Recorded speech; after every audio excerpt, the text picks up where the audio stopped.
Bonjour Clémence Guettet. Bonjour. Vous maintenez toujours votre invitation au rappeur Medine aux universités d'été de la France insoumise malgré ses positions antisémites ? Alors la question est posée d'une façon assez étrange. Déjà, je vais contextualiser pour les gens qui nous écoutent. On tient nos universités d'été de rentrée à Valence du 23 au 27 et on a plus de 150 invités, dont Medine, pour un format qu'on a appelé les grands entretiens. Il y a aussi des philosophes, des sociologues, des écrivains et évidemment, on maintient cette invitation.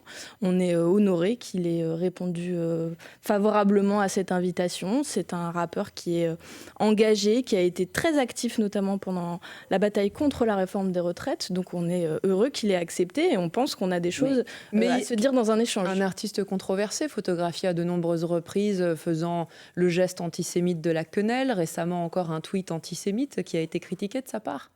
Un artiste qui a subi en effet de nombreuses polémiques qui pour beaucoup d'entre elles sont orchestrées par l'extrême droite, sur lesquelles la Macronie embraye.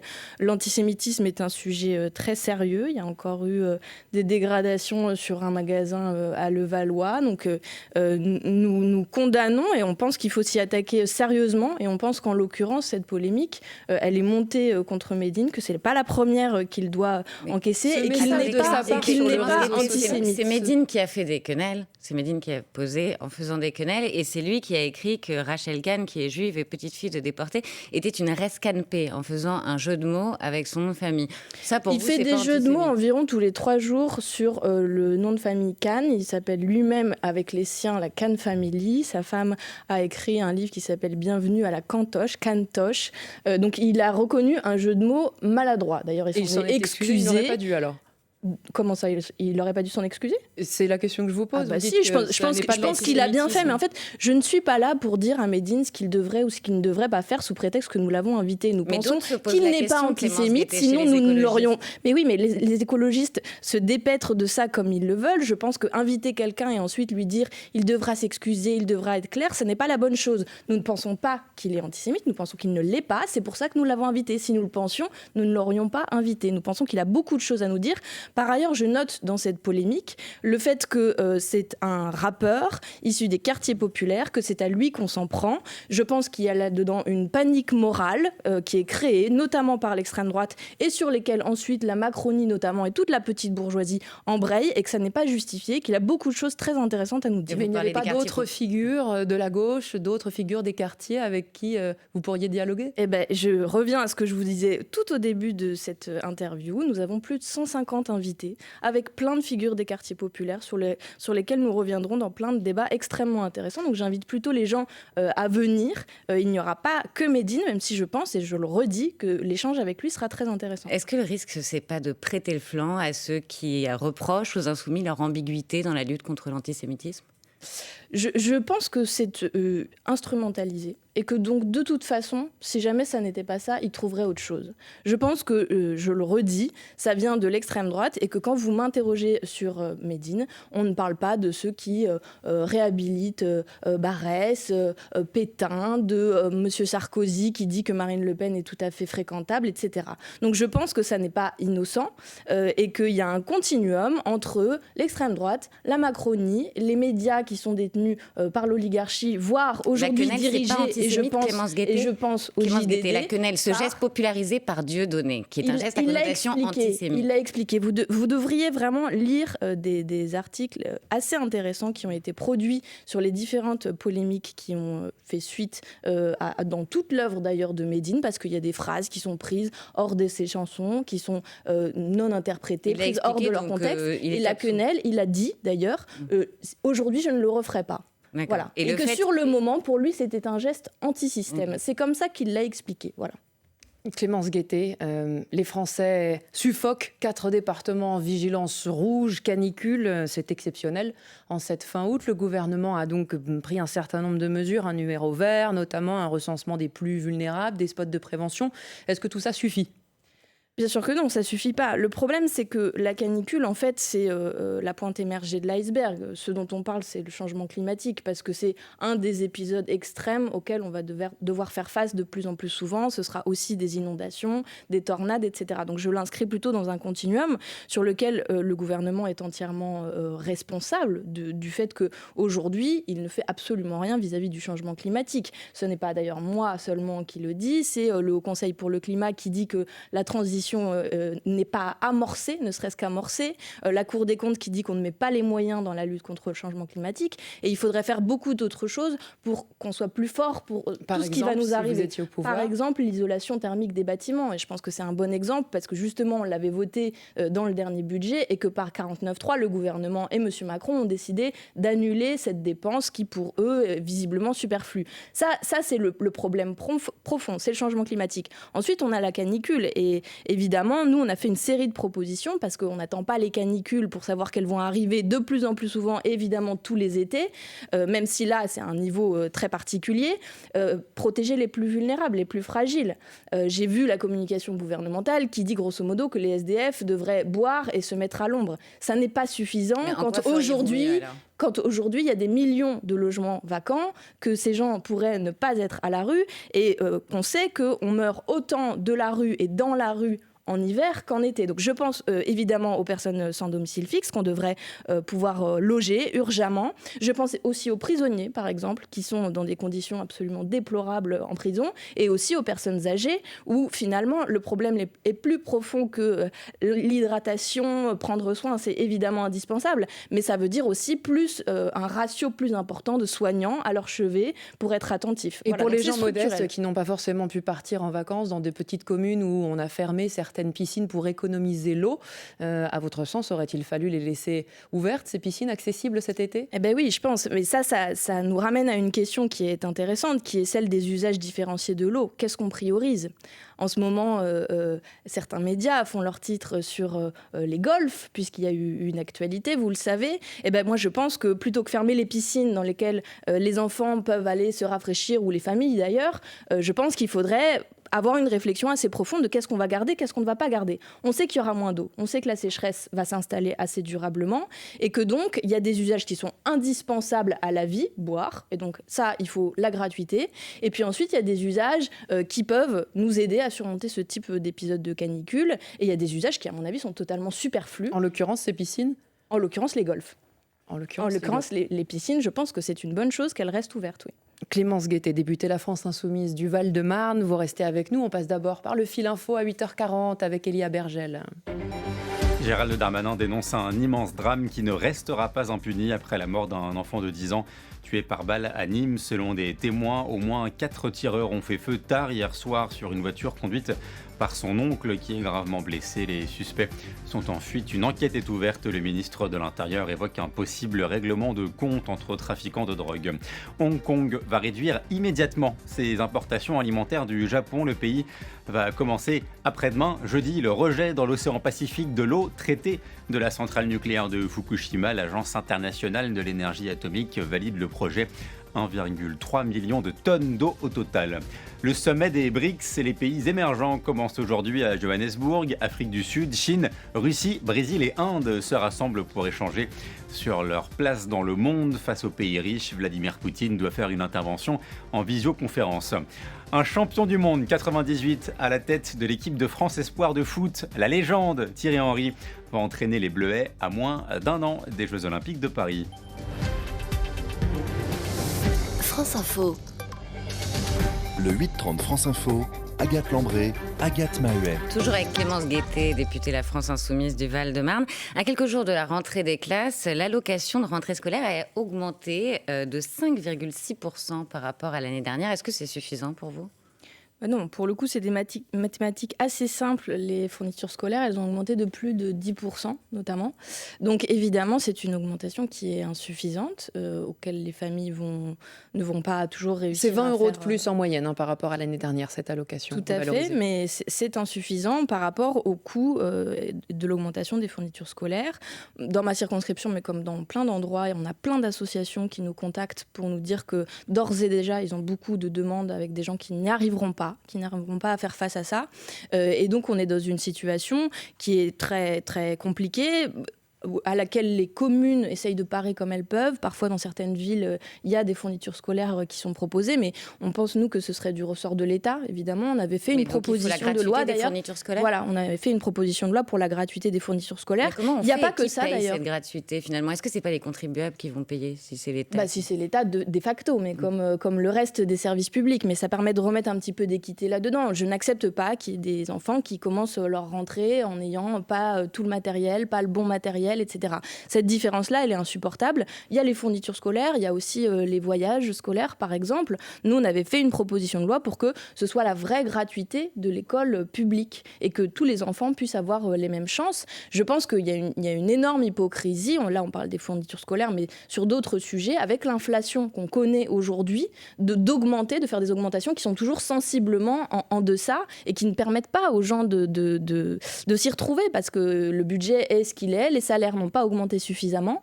Et donc, nous avions fait des propositions alternatives qui ont été balayées par les macronistes. Et comment vous faites pour endiguer cette inflation sur le plus long terme, pour redonner du pouvoir d'achat aux Français? Si vous étiez au pouvoir, vous feriez quoi? On l'a fait, on l'a répété quand même depuis un certain temps. Il faudrait qu'on bloque les prix. Il faudrait être un petit peu... Bien sûr, parce que ça n'a pas marché en Hongrie. En Hongrie, au contraire, ça a même contribué à l'inflation. Parce en Espagne, notamment, le blocage sur ça a certains fonctionné. Produits, les distributeurs augmentaient d'autres produits. Dans d'autres pays, en Espagne notamment, ça a fonctionné. Et puis on pense que quand monsieur le maire dit qu'il va décrocher son téléphone pour dire aux entreprises de faire des efforts, la grande distribution notamment, pour réduire leurs marges, c'est insuffisant. Ils sont au pouvoir, ils sont aux manettes. Donc, à un moment donné, il faut être plus ferme.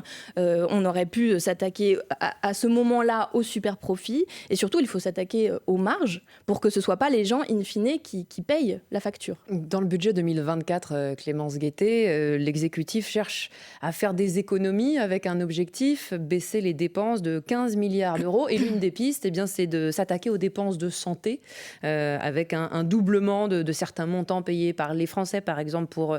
la consultation, certaines boîtes de médicaments. L'un des arguments de Bruno Le Maire, c'est que la quasi-gratuité peut conduire à déresponsabiliser le patient. C'est un constat que vous partagez ?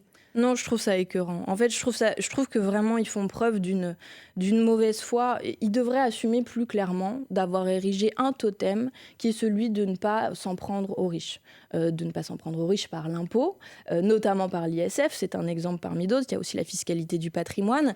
Et donc, dès lors que vous donnez des gages aux agences de notation, parce qu'en l'occurrence, c'est ça. Ils ont dit qu'ils allaient faire les bons élèves de l'austérité budgétaire. Et donc, là, ils sont confrontés à ça. 15 milliards à trouver. C'est beaucoup plus que les dépenses pour certains ministères en entier. Par exemple, c'est 4 fois le ministère de la Culture. Donc, c'est absolument énorme à trouver. Et dans le même temps, ils disent on ne va pas s'en prendre au partage des richesses, à comment on distribue le gâteau de tout l'argent qu'il y a en France. Et ce qui crée évidemment le fait qu'on s'en prend ensuite à tout le monde, mais notamment à ceux qui déjà galèrent. Et donc l'exemple que vous citez, celui des médicaments, c'est absolument irresponsable parce qu'on sait que si la franchise sur les médicaments ou les consultations augmente, ça va créer des renoncements aux soins. Les gens n'iront plus soigner, ou ça va créer des reports de soins, donc des maladies qui étaient un peu bénignes vont finir par s'aggraver. Mais dans ce système de santé, selon vous, il n'y a pas d'abus, jamais ? Et in fine, je finis juste mon idée, même dans une logique purement comptable et budgétaire qui devrait être la façon dont ils réfléchissent, ça nous coûtera plus cher. Voilà, l'aggravation de ces différentes maladies. Donc même sur ce plan-là, qui n'est pas humain, il devrait réfléchir autrement. Et donc moi je pense qu'il y aurait largement à faire autrement. On a fait plein de propositions alternatives, on y reviendra. Sur ce budget, il y a plusieurs problèmes. Il y a le problème social, c'est-à-dire le partage du gâteau, comme je viens de le dire. Il y a aussi le problème écologique, toutes les dépenses brunes qui ont doublé dans les dernières années, des dépenses, des niches fiscales polluantes, des dépenses pour des entreprises, pour accompagner des entreprises Clémence Guettet, dans ce budget 2024, Bruno Le Maire veut s'attaquer à ces niches brunes, donc ces niches fiscales qui sont défavorables à l'environnement, celles qui concernent par exemple le gazole non routier ou les transporteurs routiers. Ça, vous applaudissez, ça va dans le bon sens alors ? Déjà, on va attendre de voir ce qu'ils font. Parce que pour le moment, les dépenses favorables à l'environnement, c'est 1 milliard, il en faudrait 10. Les dépenses défavorables à l'environnement, elles sont passées de 10 à 19. Donc on va voir de quelle façon ils s'y attaquent. Ensuite, on a un point d'attention qui est le fait que nous, on parle d'écologie populaire. Donc ça veut dire que toutes ces mesures, si jamais elles doivent pénaliser des gens qui sont déjà dans la difficulté, on sera contre. Parce qu'il faut de l'accompagnement des ménages. À chaque fois, c'est fait comme ça. Ils nous ont parlé de planification écologique. Finalement, ils ont reporté 2 fois les conclusions du Haut Conseil à la planification écologique. Peut-être parce qu'ils ne savent pas où ils vont. Mais donc, Clémence Guettet, vous êtes contre, par exemple, taxer plus les billets d'avion les plus chers comme non, en l'occurrence, ça, on y est favorable. D'accord. On a même dit, si c'est dur pour le pouvoir d'achat aussi. On a même fait, oui, mais tout le monde ne prend pas l'avion, loin de là. Et on a même dit qu'il fallait proposer des alternatives, par exemple pour les vols intérieurs. Quand il y avait une alternative en train, il fallait la favoriser. Donc, évidemment, taxer davantage les billets d'avion et, dans le même temps, baisser le prix du train, c'est une proposition qu'on fait depuis très longtemps. Mais j'ajoute bien le « et » en même temps baisser le prix du train. Parce que si le train reste absolument inabordable, les gens prendront la voiture. Voilà, donc le problème est qu'ils n'ont pas de vision en matière écologique. Je pense d'ailleurs que c'est pour ça qu'ils ne rendent pas ces conclusions, parce qu'ils ne savent pas où ils vont en cette matière. Et donc on comprend que vous vous opposerez au budget qui sera examiné à l'automne au Parlement. Est-ce que vous voterez par exemple une motion de censure qui serait déposée contre ce budget par les Républicains ? Alors déjà, on ne s'y oppose pas par principe, on va faire notre travail de parlementaire et on va amender.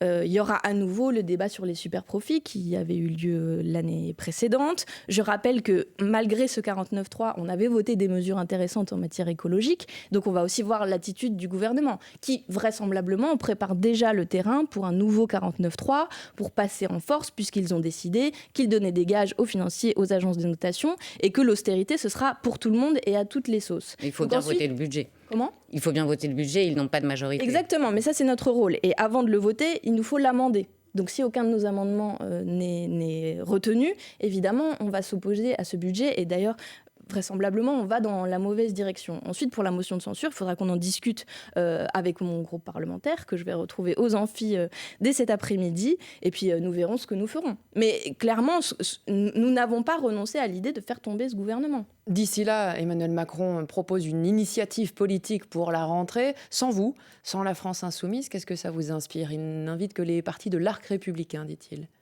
Bon, on est revenu longuement sur cet anathème qui est lancé comme ça, qui, je pense, est totalement irresponsable, qui manque totalement de recul historique sur ce qu'est l'extrême droite dans ce pays. Puisqu'il vous met sur le même plan que le Rassemblement national. Mais c'est leur responsabilité. Nous défendons la République et ses valeurs, donc je ne me sens pas concernée par ce type de... Voilà. Après, bon, en réalité, il ménage une grande surprise. Il a encore 9 jours pour nous dire ce que ça va être, mais très concrètement, on n'a pas compris. Je ne sais pas si vous l'avez compris. Il donne l'impression d'être un peu à court d'idées. Et pendant ses vacances, il s'est dit, il faut que je raconte quelque chose à la rentrée. Mais ni vous ni moi ne savons exactement ce que ça va être. Et aucun des partis, y compris ceux qui sont conviés, ne savent vraisemblablement ce que ça va être. Donc il invente des choses comme ça pour un peu maintenir les gens en haleine. En réalité, il n'y a pas de suspense sur ce qui va se passer. Il va provoquer des réunions qui ne serviront à rien du tout. Et ils continueront surtout le même usage du Parlement qui est extrêmement brutal. Je veux dire, 11-49-3 l'année dernière, ça donne une dérive assez continue, lente, mais bien là, de la Ve République, de ses travers. Clémence Guettet, on poursuit cet échange après l'info à 8h50 avec Elia Bergel. Alerte rouge canicule pour 4 départements à partir de midi. Soyez très vigilants si vous habitez la Drôme, le Rhône, l'Ardèche et la Haute-Loire. Le dôme de chaleur continue d'écraser la moitié sud du pays. Il est très probable que ce soit la vague de chaleur la plus tardive que le territoire français ait connue, estime un climatologue sur France Info. Gérald Darmanin évoque un possible règlement de compte entre trafiquants de drogue après la mort d'un enfant de 10 ans tué par balle à Nîmes hier soir. La voiture que conduisait son oncle prise pour cible par au moins 4 tireurs selon des témoins. Il est gravement blessé. Le ministre de l'Intérieur promet que cet immense drame ne restera pas impuni. La Russie affirme ce matin avoir détruit un navire de reconnaissance de l'armée ukrainienne en mer Noire. Les attaques se multiplient dans la zone depuis que Moscou s'est retiré de l'accord céréalier. Une bagarre entre supporters d'Ajaccio et de Bordeaux en Ligue 2. Hier soir, les Bordelais étaient pourtant interdits de déplacement en Corse. La rencontre a repris après une interruption. Score final 0-0.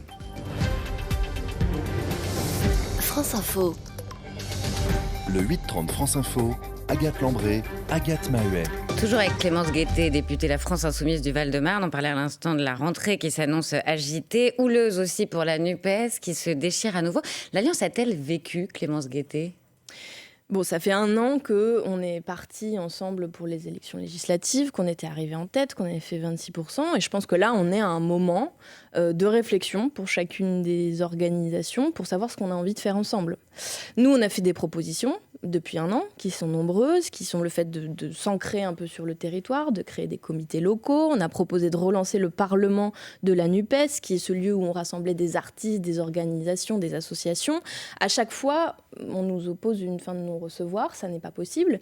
Et puis après, il y a les prochains scrutins intermédiaires d'ici à 2027, à commencer par les sénatoriales, où on a été exclu à la France Insoumise de toutes les alliances possibles, alors qu'on n'avait pas des prétentions trop importantes. Et puis en ligne de mire, vous le savez, le scrutin des européennes l'année prochaine en 2024, pour lequel, pour l'instant, les discussions sont bloquées. Donc ce sont vos alliés qui ne jouent pas le jeu ? Pour l'instant, en tout cas, il y a une sorte de double discours qui devient un peu lassant, qui consiste à médiatiquement encenser la NUPES, dire que c'est très important de s'unir, etc. Mais quand nous faisons des propositions, à refuser systématiquement tout ce qu'on pourrait faire ensemble. Mais vous souhaitez que ça continue ? Nous, on le souhaite, mais pas pour une raison principielle, si vous voulez. On n'a pas d'appétence pour l'union. On a une organisation politique comme les autres, on a un programme, on a des propositions, ça va. Sauf que le problème, c'est qu'on pense que pour gagner et pour être en tête, c'est le plus court chemin, la NUPES. Et donc, si on prend au sérieux cette idée-là, si on dit on veut en finir avec ce monde de malheur, si on veut arriver devant la Macronie et devant l'extrême droite, si on veut faire vraiment des choses pour le changement climatique, ça nous ramène à la discussion précédente, c'est le plus court chemin et donc c'est nécessaire sur un programme de rupture. Pas l'union n'importe comment, avec n'importe qui et en disant n'importe quoi, mais nous avons un programme et des propositions. Mais est-ce qu'il resterait des choses sur lesquelles vous êtes d'accord aujourd'hui ? Sur le fond, en réalité, ça marche bien à l'Assemblée nationale. On vote très souvent. Vous êtes divisé sur les retraites. Là, vous vous divisez cet été sur les retraites, on était d'accord. On avait plein d'amendements en commun. On a bataillé ensemble avec des méthodes qui sont légèrement différentes et qui ont beaucoup amusé les médias parce que ça faisait des sujets. Oui, mais vous êtes divisé sur les violences urbaines aussi. En réalité, aujourd'hui sur Médine. En réalité, on est d'accord sur les violences urbaines, par exemple. C'est intéressant parce que la prochaine étape, c'est une marche le 23 septembre qui est appelée par plus d'une centaine d'organisations, dont la CGT, des syndicats, des collectifs et certaines forces politiques, dont nous, la France Insoumise. C'est des mots d'ordre qui sont extrêmement clairs. La justice sociale, la lutte contre les violences policières, auxquelles nous adhérons totalement, et qui est une forme d'union qui n'est pas l'union des organisations politiques traditionnelles, mais qui permet de proposer un horizon aux gens. Sinon, on est dans le désespoir, en fait. Moi, je croise plein de gens qui me disent... Vos alliés participent aussi à cette manifestation. Je pense que ce serait une bonne idée. Chaque organisation fait comme elle veut. ELV y participe également. Mais en tout cas, il faut proposer quelque chose. Parce que les gens nous disent en permanence, 4 ans, ça va être encore très long. Par exemple, donc, s'unir pour proposer des choses, un horizon désirable, relever la tête. Mais pour s'unir, il faut être d'accord aussi. Et par exemple, sur les européennes, vous revenez tout le temps à ce sujet, alors que les écologistes passent leur journée à dire qu'ils veulent y aller seuls, parce qu'ils ont leur spécificité pour la spécificité de cette élection. Est-ce que vous ne pouvez pas passer à autre chose maintenant ? Vous ne faites pas les forceurs, comme disait Marine Tondelier, la patronne des Verts ? Alors, cette expression, je la trouve assez désagréable, donc j'espère qu'elle ne serait pas employée à nouveau. Mais pourquoi ont-ils signé le programme partagé de gouvernement de la NUPES ? Pensait-il que si nous avions Jean-Luc Mélenchon Premier ministre, nous n'aurions jamais parlé d'Union européenne ? Nous avons réussi, et pour ça, nous avons travaillé dans des négociations sur le fond, j'y ai participé, à trouver des propositions communes, à parler de désobéissance, à dire sur quel plan nous allions désobéir, parce que nous désobéirions. Et c'est la vérité de le dire aux gens. Donc nous l'avions écrit dans notre programme. Je ne vois pas pourquoi, à ce stade, ça ne serait plus possible de s'accorder sur des propositions qui soient nuancées, qui conviennent à chacune des organisations et surtout qui permettent la rupture avec le système tel qu'il est actuellement sur plein de sujets extrêmement importants au Parlement européen. Par exemple, le marché de l'énergie, pour donner qu'un exemple. Il faut arrêter que les organisations politiques se comptent, demandent un siège ou 2 de plus. Le but, c'est d'être en tête, de gagner et de donner de l'espoir aux gens. Un dernier mot encore, Clémence Guettet. L'Allemagne franchit un nouveau pas vers la légalisation du cannabis récréatif avec un projet de loi qui vient d'être validé par le gouvernement, qui doit encore être voté au Parlement. Il deviendrait possible en Allemagne, à partir de 18 ans, d'acheter et de posséder jusqu'à 25 grammes de cannabis. C'est le modèle à suivre ? C'est une proposition qu'on a faite à de nombreuses reprises. On a encore déposé, on a encore déposé une proposition de loi il y a quelques mois pour faire la même proposition, parce qu'on pense qu'en fait, ça n'a pas de sens. Ça fait perdre du temps aux policiers, qui pourraient avoir du temps pour notamment davantage lutter vraiment contre le trafic. Ce qui n'est pas dérangeant. La consommation n'est pas dérangeante. Elle est déjà très massive dans la population. Mais il faut l'encadrer, notamment l'encadrer par l'État. Donc ça libérerait du temps pour les policiers. Ça permettrait aux consommateurs d'être davantage tranquilles. Et puis ça permettrait de mettre des moyens dans autre chose. La sensibilisation, la prévention auprès des jeunes notamment. Donc moi je pense que c'est une bonne idée et qu'il faut aller en ce sens. Et je pense qu'on y viendra d'ailleurs. Clémence Guettet, députée La France Insoumise du Val-de-Marne. Merci beaucoup d'avoir accepté l'invitation de France Info et bonne journée à vous. Merci.